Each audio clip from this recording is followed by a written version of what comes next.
سید الانبیاء صلی اللہ علیہ وسلم کے بارے میں غور کرنے کے لیے. کتنا بڑا دعویٰ کیا نا محمد صلی اللہ علیہ وسلم نے. ارسلت الی کافۃ للناس بشیرا.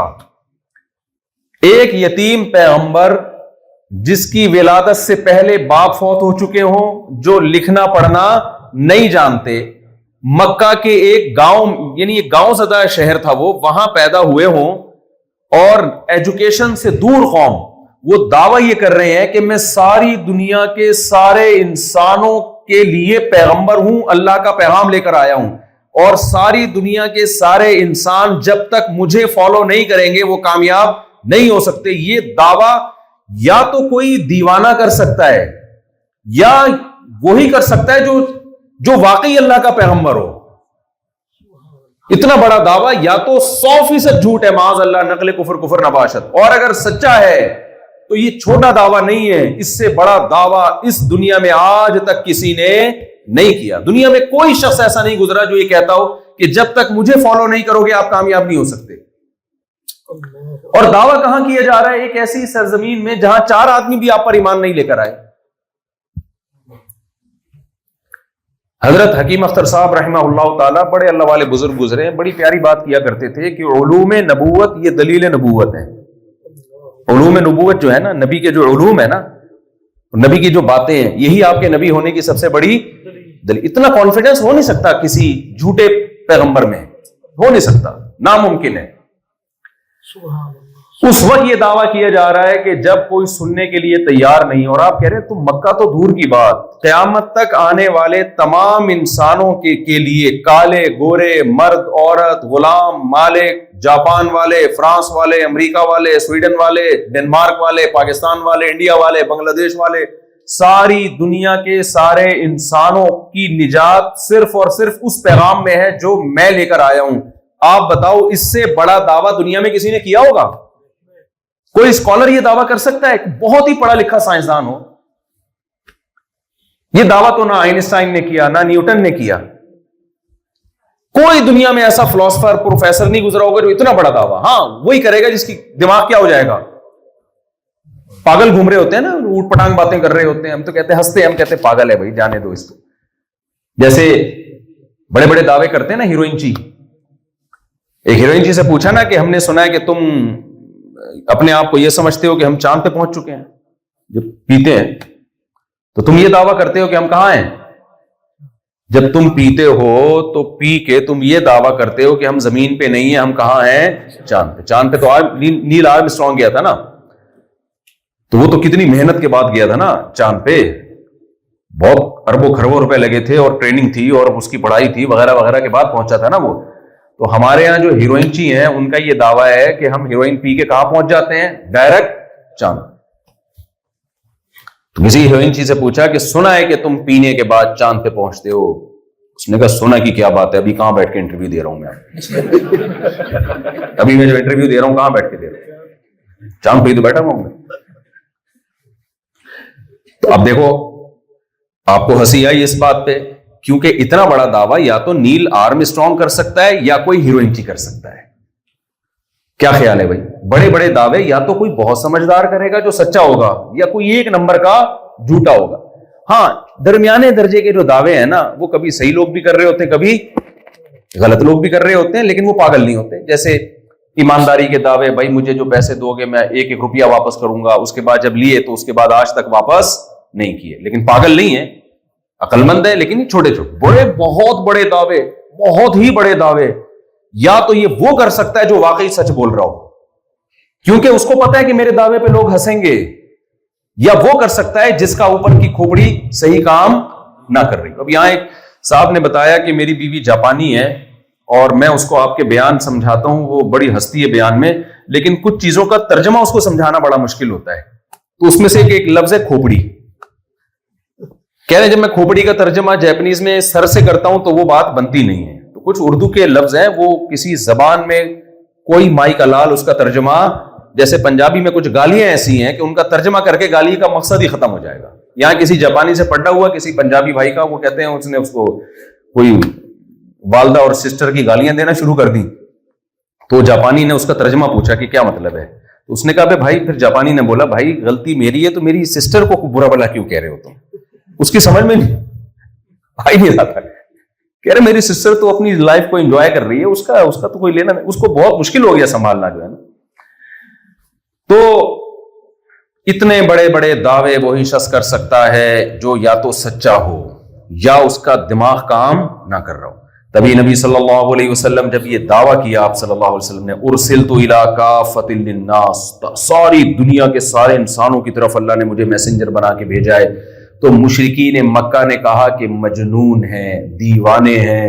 کسی نے کہا شاعروں میں مبالغہ بہت ہوتا ہے نا, شاعر لوگ آپ کو پتہ ہے ایک اکثر, سارے نہیں, اکثر پھیکو ہوتے ہیں, ایسے بڑے بڑے دعوے کر رہے ہوتے ہیں, چاند سے میں تمہارے لیے آسمان سے ستارے توڑ کے لے آؤں گا. 5 روپے 50 روپے کا بیلنس ڈالنے کے پیسے محبوبہ کے لیے ان کے پاس نہیں ہوتے.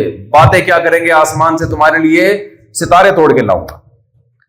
تو محبوبہ کہتی ہے, وہ متاثر ہو جاتی ہے محبوبہ, حالانکہ وہ محبوبہ کو متاثر نہیں ہونا چاہیے, اس کو چاہیے تو 50 روپے کا بیلنس ڈال دے, ستارے میں اس سے خود خرید لوں گی. بڑے بڑے دعوے.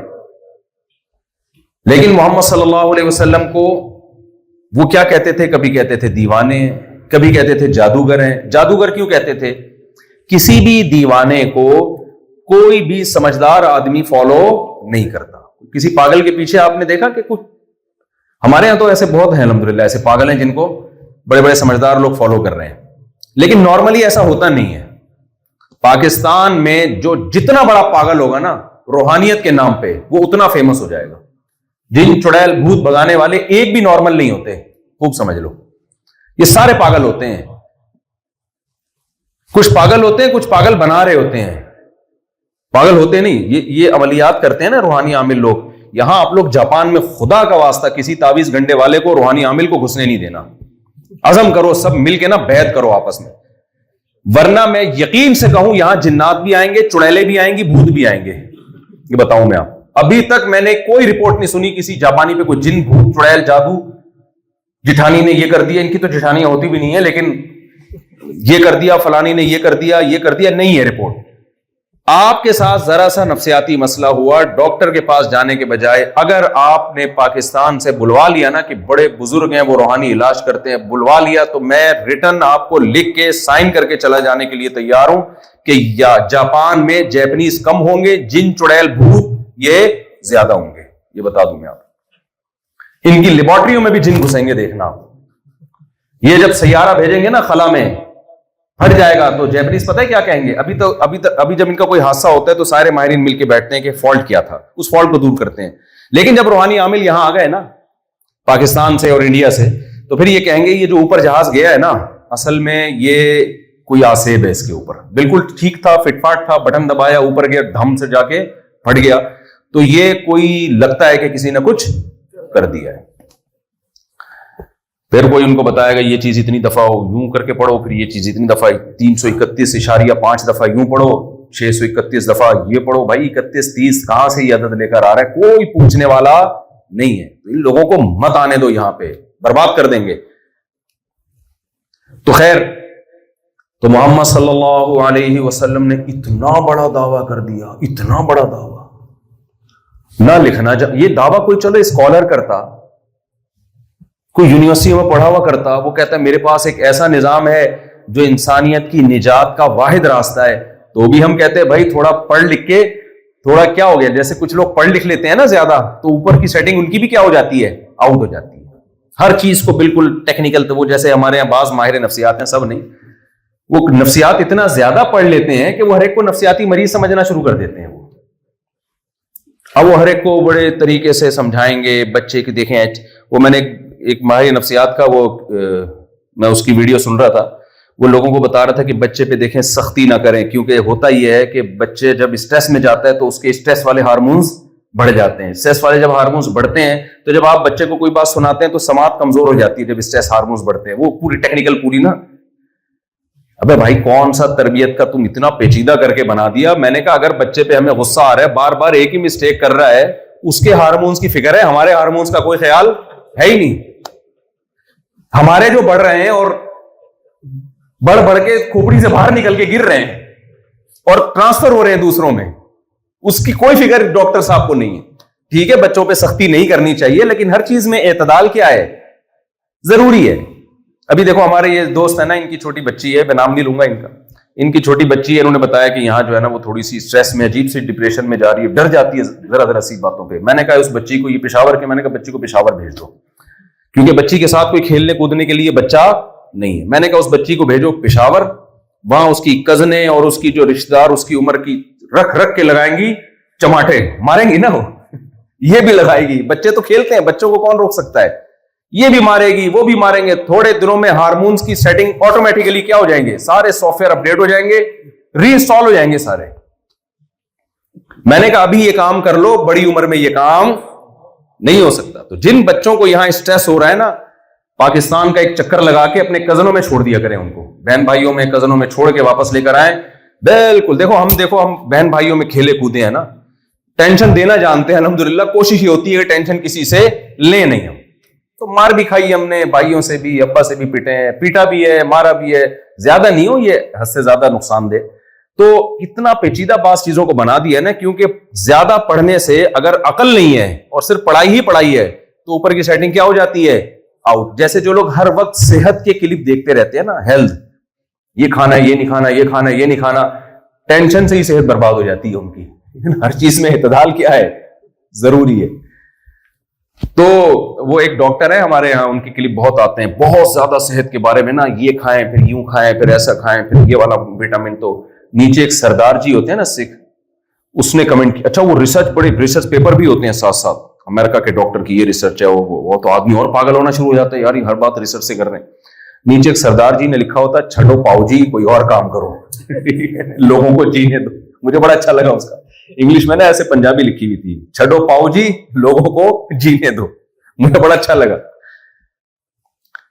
تو میں عرض کر رہا تھا, رسول اللہ صلی اللہ علیہ وسلم کوئی بہت بڑے اس زمانے کے اسکالر ہوتے, کوئی یونیورسٹی سے فارغ ہوتے, پھر آپ یہ اتنا بڑا دعویٰ کرتے, تو بھی ایک الزام بن سکتا تھا کہ بھائی بہت زیادہ پڑھ لکھنے سے بعض دفعہ انسان بڑی بڑی باتیں کرنا شروع کر دیتا ہے.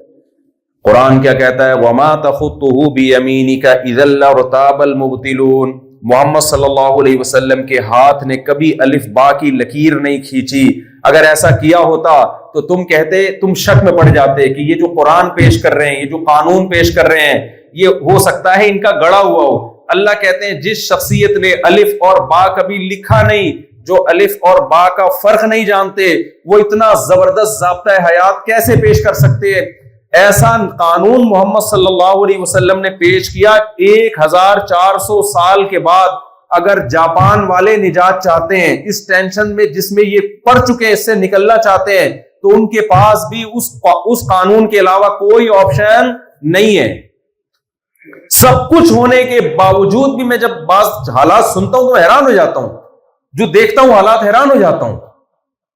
کتنے پاکستانی ہیں اپنے بچوں کو یہاں لانے کے لیے تیار نہیں ہیں. ابھی ایک صاحب کہہ رہے تھے یار اسلامک اسکول بنے گا تو میں بچوں کو لاؤں گا, ورنہ نہیں لا رہا میں. بچے ہاتھ سے کیا ہو رہے ہیں, نکل رہے ہیں. ایسے اخلاق کا کیا کرنا ہے بھائی, جب انسان اپنے باپ کو نہ پوچھے, اپنی ماں کو نہ پوچھے, اپنی بیوی پہ خرچ نہ کرے, اپنی بیٹیوں کی فکر نہ کرے. یہ تو انفرادی زندگی ہو گئی نا انسان کی. آپ بتاؤ, انسان کو اللہ نے خاندانوں میں پیدا کیا, یہ ایسے ہی جیسے جو گھوڑے گدھے ہوتے ہیں, بکرے ہوتے ہیں, بکرے کو پتا ہوتا ہے اس کی اماں کون ہے ابا کون ہے؟ بولے نا بھائی, کیا پتا ہوتا ہے اس کو اس کی ابا کون ہے اس کی اماں کون ہے؟ بلی کتنے شوق سے اپنے بچوں کو پالتی ہے, کتنا خیال کرتی ہے, اپنے سے طاقتور جانوروں سے لڑتی ہے. کیا بلی کے بچے اپنی ماں کا احسان مانتے ہیں؟ بولو نا. میں تو مرغیاں پالتا ہوں, مرغی اس قدر طاقتور ہو جاتی ہے اپنے بچوں کے پیدا ہونے کے بعد, چیل کووں سے لڑتی ہے, اپنے سے طاقتور سے لڑتی ہے, بلی سے لڑتی ہے. حالانکہ بلی چاہے تو ایک نوالے میں مرغی کو کھا سکتی ہے, لیکن بچے ہونے کے بعد بلی مرغی کی طرف نہیں بڑھتی. کیا یہ چوزے بڑے ہو کر اپنی ماں کا حق پہچانتے ہیں؟ یہی کام اگر انسان شروع کر دے تو انسان میں اور گدے گھوڑوں اور کتوں بلوں میں کوئی فرق رہ جائے گا؟ خالی ترقی کا جو بھوت سوار ہو گیا نا ہمارے دماغوں پر, اس کو دماغ سے نکالنا ضروری ہے. سب کچھ یہ مادی ترقی نہیں ہوتی, اخلاقی ترقی پہلے ہے, مادی ترقی اس کے بعد ہے. فرعون مادی ترقی کی عروج پر تھا, اخلاقی تنزل کا شکار تھا. موسیٰ علیہ السلام مادی ترقی میں تنزل پر تھے, اخلاقی ترقی میں انتہائی عروج پر تھے. یہ بات اللہ پیغمبروں کے ذریعے ترقی یافتہ قوموں کو بتاتا رہا، مگر قوموں کی سمجھ میں نہیں آتا رہا، کیونکہ انہوں نے مادی ترقی ہی کو دنیا کی ہر چیز سمجھ لیا تھا۔ تو آپ کو تو چاہیے تھا میرے بھائی، جب آپ جاپان آتے تو آپ ان سے مادی ترقی لیتے اور اخلاقی ترقی یہاں بولو ٹرانسفر کرتے۔ کتنے افسوس کی بات ہے، آپ میں سے بہت سے لوگ یہاں آ کے جو خوبی تھی ان کے اندر، مادی ترقی بھی ایک خوبی کی چیز ہے، اللہ نے قرآن میں جگہ جگہ نعمت کے طور پہ بیان کی ہے، اس کو بھی اللہ نے نعمت کے طور پہ بیان کی ہے کہ یہ نعمتیں میں نے تمہیں دی ہیں۔ تو آپ کو چاہیے تھا بھائی کہ آپ ان سے وہ مادی ترقی لے لیتے اور جو ترقی آپ کے پاس تھی اخلاقی، وہ آپ یہاں پارسل کر دیتے۔ لیکن آپ نے کیا کیا بھائی، آپ سب کی بات نہیں کر رہا، آپ کے علاوہ کی بات کر رہا ہوں، جو بیان نہیں سن رہے ان لوگوں نے کیا کیا، انہوں نے یہ کیا کہ یہاں آ کے مادی ترقی تو لے لی،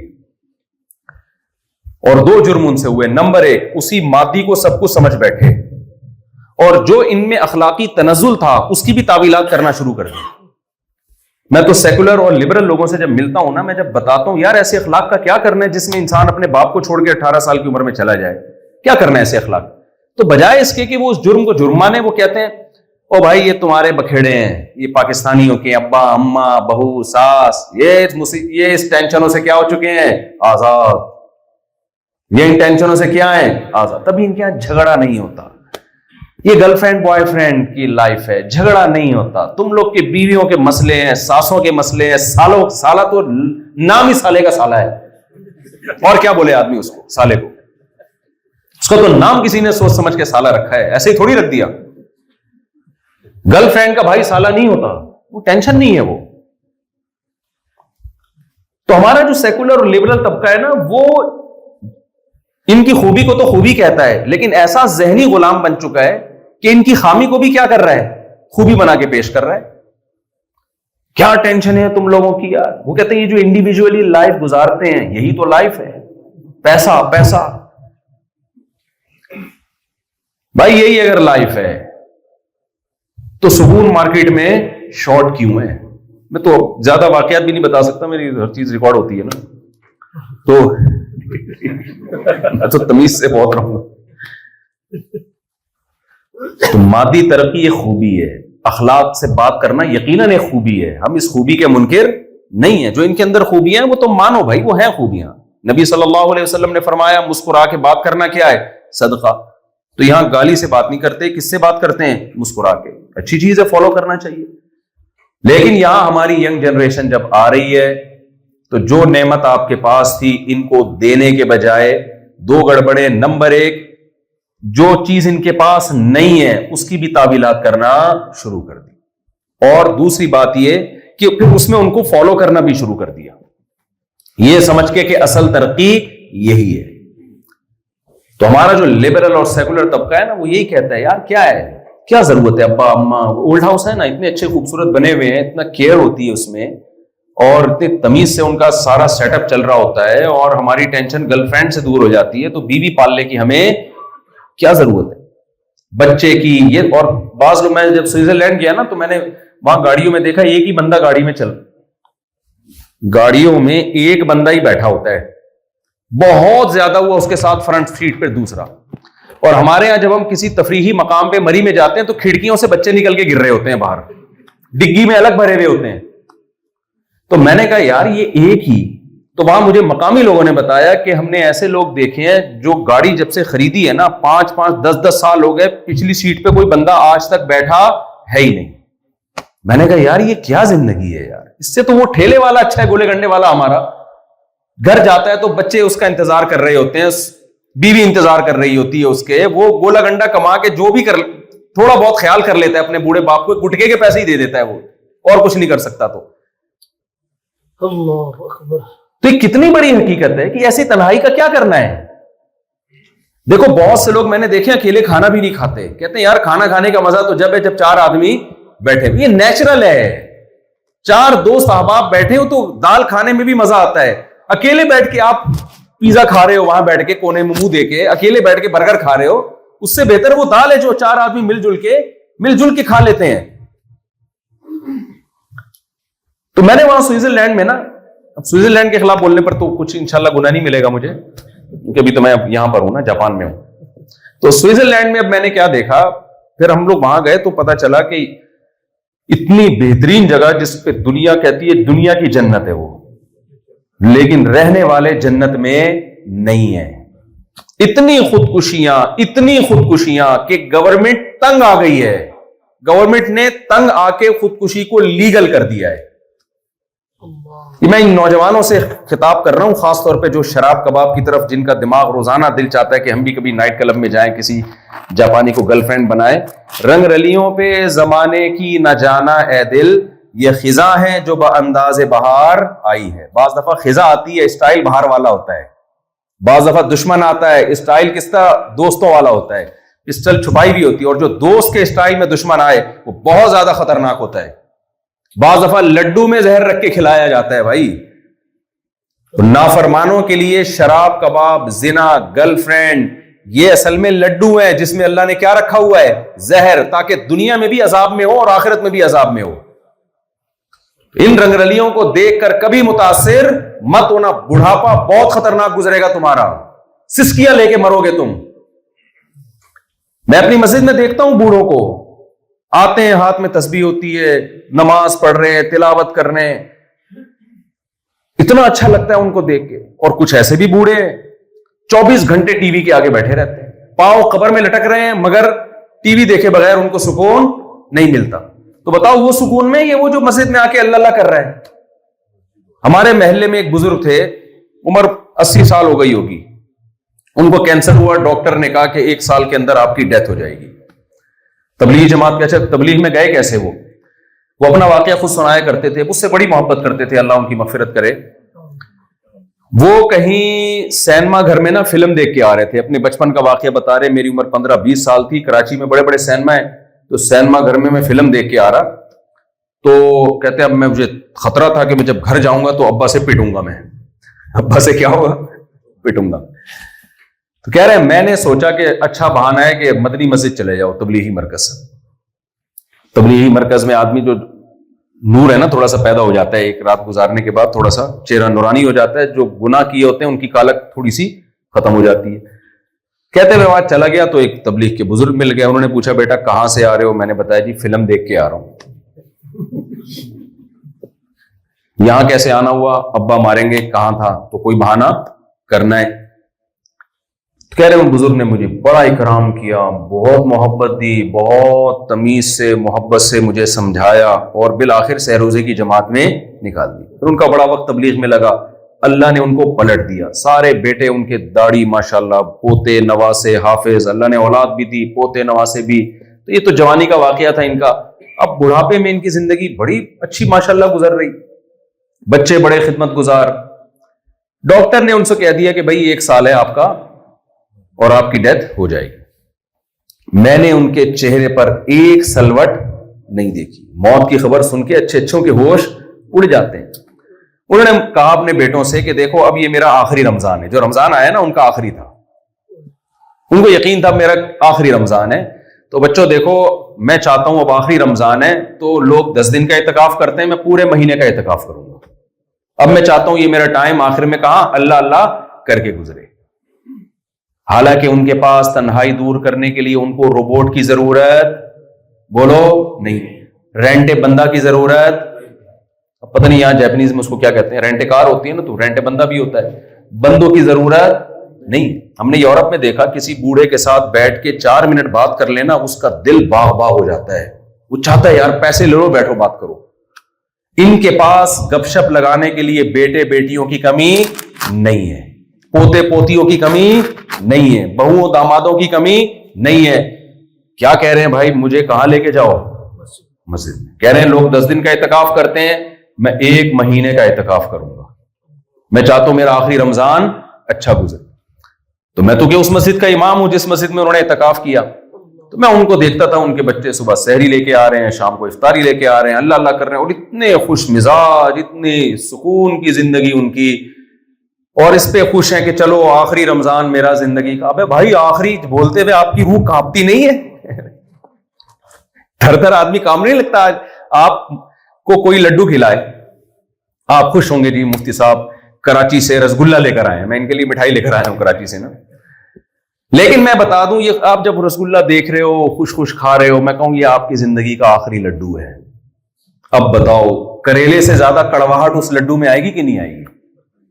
آپ بولو گے مفتی صاحب کریلے کا لڈو کھلا دیتے کڑوا، یہ نہ کہتے کہ یہ آخری ہے، وہ آرام سے گلے میں اتر جاتا. لیکن یہ جو آخری کا لفظ آپ نے استعمال کیا یہ بہت ڈینجرس ہے. اب لڈو میں لڈو پن ختم ہو گیا، تو یہ کریلے سے زیادہ کڑوا ہے میرے لیے. ان کو پتا تھا یہ میرا آخری رمضان ہے، تو انہوں نے کہا بھائی اللہ نے پہلے بتا دیا کہ مرنے والا ہوں، تو یہ آخری رمضان کہاں گزاروں گا؟ مسجد میں. تو یہ وہ بوڑھے ہیں جن کی جوانی اچھے کاموں میں گزری، ان کو بڑھاپے میں تنہائی دور کرنے کے لیے انسانوں کو بھی لفٹ کرانے کے لیے یہ تیار نہیں ہوتے. یہ کس کے لا لگائی ہوئی ہے؟ اللہ سے. میں دیکھتا تھا ان کے معاملات، میں بھی جا کے بیٹھا کرتا تھا ان کے پاس. اعتکاف ختم ہوا، گھر چلے گئے، تھوڑے دن تک بیڈ پہ پڑے رہے، اطلاع کہ جی انتقال ہو گیا. ہم ہی کفن دفن جنازے میں شریک تھے. ایسی موتیں بھی ہم نے دیکھی ہیں، اور ایسی موتیں بھی دیکھی ہیں کہ ٹینشن سے اپنے آپ کو گولی مار لی، ٹینشن سے ٹرین کے نیچے آ گئے. ٹینشن، اور ٹینشن کیا ہے؟ کمال کی بات ہے، کھا رہے ہیں پی رہے ہیں، رہنے کے لیے چھت میسر ہے، پھر بھی ٹینشن ہے. مجھے ایک صاحب کہنے لگے یہاں جو لوگ ہیں نا وہ اپنے آپ کو غریب سمجھتے ہیں. میں نے کہا جاپان میں رہ کے بھی غریب سمجھتے ہیں یہاں کے جاپانی؟ کہتے ہیں بھائی ان کے جو اسٹینڈرڈ ہے نا، یہ چاہتے ہیں اس خاص اسٹینڈرڈ کی ہمیں زندگی ملے. جب تک وہ نہیں ملے گی تو ہر آدمی یہاں اپنے آپ کو کیا سمجھتا ہے؟ غریب. میں نے کہا یہ تو ہمیں آگے دیکھیں، تو ہمیں دیکھیں نا وہاں آ کے ہمارے پاکستانیوں کو، تو یہ تو ہمیں دیکھ کے خودکشی کر لیں. کتنے لوگ فٹ پاتھ پہ سوتے ہیں، کیسے مزے سے خراٹے لے کے سو رہے ہوتے ہیں. میں ایک بندہ تھا جاننے والا، وہ ٹھیلا لگاتا تھا سبزی کا. ٹھیلے کے پیسے بھی نہیں تھے، ہم نے کہیں سے پیسے جمع کر کے اس کو ٹھیلا خرید کے دیا. میں دیکھتا تھا رات کو سوتا ہے ٹھیلے پر اور سارا دن سبزی بیچے گا، رات کو سوئے گا خراٹے لے کے اسی ٹھیلے کے اوپر، اور اتنا خوش اتنا خوش. جب آپ ملو گے، پنجاب میں مشہور ہے نا کیا کہتے ہیں جگت بازیاں، جگتے لگاتا تھا بیٹھ کے وہ. میں نے کہا یار اس کے پاؤں میں چپل نہیں ہے، ٹھیلا ہے، اسی پہ لائف کو کیا کر رہا ہے. وہ سمجھتا ہے میں بہت بڑا مالدار ہوں. ہمارے شیخ حضرت مفتی رشید احمد صاحب رحمہ اللہ تعالیٰ ایک دفعہ راستہ بھول گئے اندرون سندھ. کہیں پہلے گھوڑوں پہ بھی سفر ہوتا تھا، حضرت کو شوق تھا گھوڑے پہ سفر کا، بہت پرانی بات ہے، میرا خیال ہے آج سے 70-80 سال پرانی بات. تو کہتے ہیں میں راستہ بھول گیا، مغرب کا ٹائم ہونے لگا تو ایک ریگستان میں نا مجھے ایک جھونپڑا نظر آیا. سندھ کے کوئی سندھی تھے، ان کا جھونپڑی تھی وہ. کہتے ہیں میں نے کہا اب رات یہاں گزارنی پڑے گی، اندھیرے میں کہاں جاؤں گا. تو مجھے ڈر ہوا کہ یہ بیچارہ پہلے ہی جھونپڑے میں رہتا ہے، غریب ہے، مہمان دیکھ کے بے ہوش نہ ہو جائے یہ کہ یار یہ میں کہاں اس مہمان کو سلاؤں گا اور کیا کھلاؤں گا، میں خود اتنا غریب. فرماتے ہیں جب میں اس کے ایک جھونپڑے کے قریب گیا تو اس کی کل کائنات ایک گدھا، جو اتنا سکڑا ہوا گدھا تھا کہ اس کی پچھلی دونوں ٹانگیں گھٹنے ملے ہوئے تھے. جب کیلشیم کی کمی ہوتی ہے تو گھٹنے کیا ہو جاتے ہیں؟ مل جاتے ہیں نا، ایسے گھٹنے ملے. کہہ رہے میں جب اس کے گھر گیا میں نے پوچھا سائیں، حضرت کو سندھی بہت اچھی آتی تھی، تو کہنے لگے سندھی میں حضرت نے اس سے پوچھا کہ سائیں میں ایک رات گزار سکتا ہوں؟ ظاہر ہے رات گزارنے کا مطلب کھانے کا انتظام بھی اور سونے کا انتظام بھی. کہتے ہیں وہ اتنا خوش ہوا مہمان کو دیکھ کر. اور سندھی میں حضرت کہا کرتے تھے، میں اس کو اردو میں بتاتا ہوں کہ سائیں قحط کا زمانہ تھوڑی ہے کہ ہمارے پاس کھلانے کے پیسے نہیں ہیں، قحط تھوڑی ہے، بارشیں برس رہی ہیں، اللہ کا دیا بہت کچھ ہے. اس گدھی اور جس کی 2 ٹانگیں ملی ہوئی ہے نا، اس کو کہہ رہے اللہ کا دیا کیا ہے؟ بہت کچھ ہے. تو دولت کے سائیڈ افیکٹ میں ایک بہت بڑا سائیڈ افیکٹ یہ کہ ناشکری پیدا ہونا شروع ہو جاتی ہے، تکبر آتا ہے، پیغمبروں کی باتوں کو اگنور کرنا شروع کرتا ہے انسان. اور ایک سائیڈ افیکٹ میں یہ بھی ہے ناشکراپن اور کی ہوس، یہاں ہوں تو اس سے آگے چلا جاؤں، اس سے آگے چلا جاؤں میں. اس کے بعد پھر کیا شروع ہوتی ہے؟ اتنا کچھ ہونے کے بعد بھی انسان سکون میں نہیں ہوتا، ٹینشن میں جاتا ہے.